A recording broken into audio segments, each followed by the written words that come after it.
नमस्कार, बहुत स्वागत है आपका मेरे कंप्यूटर नेटवर्क सीरीज में। आज हम बात करेंगे CRC, cyclic redundancy check. Cyclic redundancy check basically एक एरर डिटेक्शन टेक्निक है। यहाँ पे ध्यान देने वाली बात है कि सीआरसी और चेकसम दोनों एरर डिटेक्शन टेक्निक हैं और हम एरर यहाँ पे एरर करेक्शन क्या होगी, एरर करेक्शन के बारे में बिल्कुल बात नहीं की जाती। तो एरर डिटेक्शन कैसे करते हैं यहाँ पे, तो देखते हैं। सपोज करिए आपके पास कोई डेटा गिवन है। मैंने यहाँ पे स्पेसिफिकली बहुत ही छोटा सा डेटा लिया है जिससे कि हम यहाँ पे सारे जो भी कैलकुलेशन है उसे परफॉर्म कर पाएँ। और ये साथ में एक जनरेटर पॉलिनोमियल है, तो दोनों चीज़ें आपको न्यूमेरिकल के साथ प्रोवाइड की जाती हैं।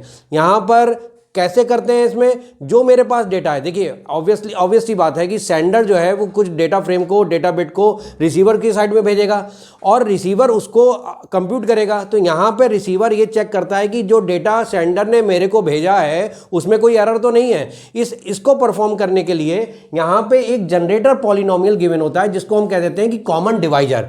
इसी या तो आपको एक जनरेटर पॉलिनोमियल गिवन होगा इस तरीके से, या फिर आपको सीधे सिंपली बिट्स में गिवन होंगे जो डिवाइजर गिवन होगा। डिवाइजर कितने बिट का डिवाइजर है ये गिवन होगा। ये दोनों जनरेटर पॉलिनोमियल या डिवाइजर दोनों आपको सेंडर और रिसीवर साइड पे गिवन होंगी। अच्छा, अब क्या करना होता है, डेटा मेरे पास जो भी है उसमें मैं जनरेटर पॉलिनोमियल अगर मुझे दिया हुआ है तो मैं यहाँ से नंबर ऑफ बिट्स परफॉर्म कर लेता हूँ। जैसे अगर मेरे पास ये वाली इक्वेशन आ गई तो मैं यहाँ से डिवाइजर बिट कैसे कैलकुलेट करूँगा। ये एक्स क्यू है तो यहाँ पे 1, एक्स स्क्वायर नहीं है उसका 0, फिर एक्स है इसका 1 और ये 1 जो है इसका 1। तो मेरे पास ये नंबर ऑफ बिट्स इतनी आ गई डिवाइजर की। इसे हम बोलते हैं डिवाइजर। अब देखिए, अगर मुझे डायरेक्टली डिवाइजर गिवन होगा तो मैं इतने इसमें से n, अगर ये n बिट का डिवाइजर है n बिट का, तो मैं n-1 बिट इसमें n-1 बिट क्या कर दूंगा, इसके साथ अपेंड कर लूंगा डेटा के साथ।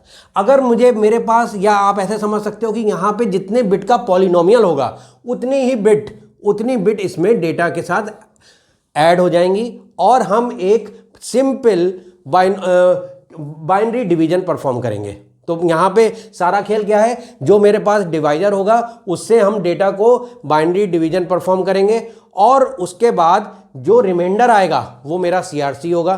सीआरसी कोड जो आएगा उस कोड को फिर मैंने जो बिट अपेंड की है उसके साथ मैं इसमें रिप्लेस कर दूंगा। तो देखिए सिंपल सा प्रोसेस है, मैं आपको दिखाता हूं क्या होता है। सेंडर साइड से ये डेटा, इस डेटा को भेजना है रिसीवर की तरफ। तो मेरे पास जो पॉलिनोमियल मैंने जनरेटर पॉलिनोमियल है ये मैंने चूज किया है, या जो ये मुझे प्रोवाइड किया गया है। तो मैं एक डिवीजन परफॉर्म करूंगा 1 0 1 1 और यहाँ पे क्या हो जाएगा 1 1 0 0, ये डेटा है। तो सबसे पहले मुझे कितनी बिट इसमें इंक्लूड करानी है, 3 बिट मैं 0 इसमें इंक्लूड करा दूंगा। ये मैंने यहाँ पे 3 बिट 0 के लिख लिए, 0 0 0, ये आपको इंक्लूड करानी है। या आप ऐसे समझ सकते हैं कि ये जो बिट्स अगर इस टाइप से गिवन है तो n-1 बिट, 4-1 3 बिट यहाँ से आपने ऐड कर दी। अब देखिए सिंपल सा बाइनरी डिवीजन आप कर रहे हो तो कैसे होगा, 1 टाइम यहाँ पे आपको सिंपल डिवीजन करना है। और डिवीजन करते समय आपको एक बात ध्यान रखनी है, इसमें एक्स और परफॉर्म होता है। एक्स और कैसे करते हैं, अगर देखिए जैसे यहाँ पे 1 1 1 0 0 1 इस टाइप की बिट मिलेगी। सेम बिट पे अगर मैं एक्स और लगाऊंगा तो ये क्या हो जाएगा 0। अपोजिट बिट है तो क्या हो जाएगा, सेम बिट का 0 अपोजिट का 1। ये सेम बिट है, ये यहाँ पे कह सकते हैं 0 0 और 0 1। तो देखो यहाँ पे 0 0 है तो ये क्या हो जाएगा 0 और 0 1 है 1। तो ये एक्सऑर ऑपरेशन आपको परफॉर्म करना है बाइनरी डिवीजन में, इस बात का ध्यान रखना है। तो मैं अभी डिवीजन करने जा रहा हूँ। 1 टाइम्स गया 1 0 1 1, मैं एक्सऑर लिया तो 1 1 का क्या हुआ 0, 1 0 का 1, 0 1 का 1, 0 1 का 1। अब यहाँ पे फिर से मैं करूंगा तो इस 0, ये तो नेग्लिजिबल है क्योंकि यहाँ से 1 से स्टार्ट होता है। तो मैं क्या करूंगा, एक बिट नीचे उतार लूंगा और यहाँ पर क्या हुआ 1 टाइम्स गया 1 1 0 1 1, अगेन एक्स और निकाला 0 1 0 1, फिर से एक बिट नीचे उतर आई, क्या हो गया 1 टाइम्स, ये वाली नेग्लिजिबल हो गई तो फिर 1 टाइम्स गया 1 0 1 1। तो क्या हुआ 1 1 का 0 पर देखिए ये मैंने यहाँ इस तरीके से कर लिया। इसका एक्स और निकालेंगे, 1 1 का कितना हो गया 0 0 0 का 0 1 1 का 0 0 1 का 1 और ये मैंने बिट यहाँ पे नीचे कॉपी कर ली। तो इस तरीके से करने पे ये जो मेरे पास रिमाइंडर आया है, इस रिमाइंडर में मैं लीस्ट सिग्निफिकेंट बिट की बात करूंगा। तो लीस्ट सिग्निफिकेंट बिट, ये 3 बिट मैंने ऊपर ऐड करी थी, तो मैं 3 बिट को यहाँ पे रिप्लेस कर दूंगा और यही मेरा CRC कोड है। इसको मैं इससे रिप्लेस कर दूंगा, किसको, 0 0 0 को रिप्लेस कर दिया मैंने किसके साथ, 0 1 0 के साथ, और ये क्या कहलाएगा, ये हमारा कहलाएगा CRC कोड। तो कभी कभी एग्जाम में आपसे पूछ लेते हैं कि CRC कोड आपको बताना है सिर्फ, तो आप यहाँ पे लाके छोड़ दोगे।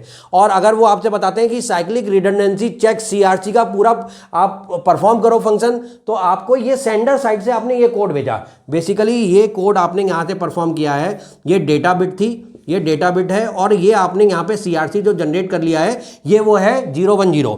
तो इस तरीके से आपने इसको ये सेंडर साइड से आपने भेजा, किसके पास, रिसीवर के पास पहुंच गया, ये रिसीवर के साइड में पहुंच गया। अब रिसीवर को कैसे पता लगेगा कि ये जो बिट सेंडर ने भेजी है ये करेक्ट बिट है, इसमें कोई एरर नहीं है। तो यहाँ पे रिसीवर जो है फिर से एक डिवीजन परफॉर्म करता है, और उस डिवीजन में वो किस तरीके से डिवीजन परफॉर्म करेगा, डेटा प्लस CRC को डिवाइजर से फिर से डिवीजन होगा। तो मैं इसे आपको करके दिखाता हूँ कि किस तरीके से डिवीजन परफॉर्म हुआ है। अब यहाँ पे इस बार मैं क्या कर लूँगा, यहाँ पे मैं data plus CRC code, data और CRC को किससे, डिवाइजर से डिवाइड कर दूंगा। तो ये है मेरे पास डेटा, डेटा क्या है 1 1 1 1 0 0, और CRC मैंने क्या जनरेट किया था 0 1 0 0 1 0।